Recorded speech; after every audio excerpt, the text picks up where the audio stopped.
ለኛ ለወንዶች ምን ትነግሪናለሽ? እኔ ለወንዶች ልናገረው የምፈልገው ነገር ሁሉንም ወንዶች አይደሉም። አንዳንድ ወንዶች በጣም ጎበዞች፣ ጀግኖች፣ ጠንካሮች ራሳቸውን አስተዳድረው ቤተሰባቸውን አስተዳድረው በጣም ለብዙ ሰዎች የሚተርፉ ሃርድ ወርከር ወንዶች አሉ። እኔ ራሱ ማቃቸው።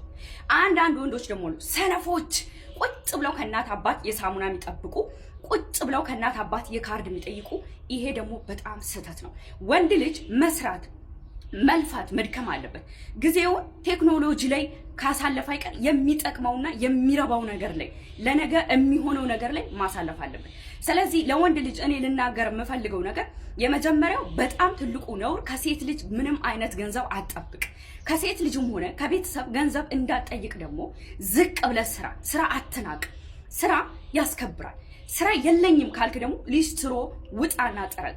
ሊስትሮ መጥረግ አልፈልግም ካልክ ደግሞ ውረድና ገጠር እርሻ እረስ። ይሄንንም አልፈልግም ካልክ ደግሞ ትልልቅ ሆቴሎች ላይ ጽዳት ተቀጥራ ስራ አትናቅ። ስለዚህ ራስን ማስተዳደር ስትችል ለራስ ስትሆን ሁሉም ነገሮች ወደ አንተ ይመጣሉ። አንተ ግን ከሰው እጅ የምትጠብቅ ከሆነና ከሰው እጅ ምንም ነገር የምትፈልግ ከሆነ ማንም ወደ አንተ የሚመጣ የለም። እንደውም ይርቁሃል። ኧረ እሱ እኮ ጠባቂ ነው እሱ ረረረ እያሉ ማለት ነው። ስለዚህ እኔ ለወንድ ልጅ ልለው የምፈልገው ከሴት አትጠብቅ፣ ከቤተሰብም አትጠብቅ። ራስ ለፍተህ ጥረህ ግረህ ተዳደር። ነውር ነው ከሴት እጅ መጠበቅ።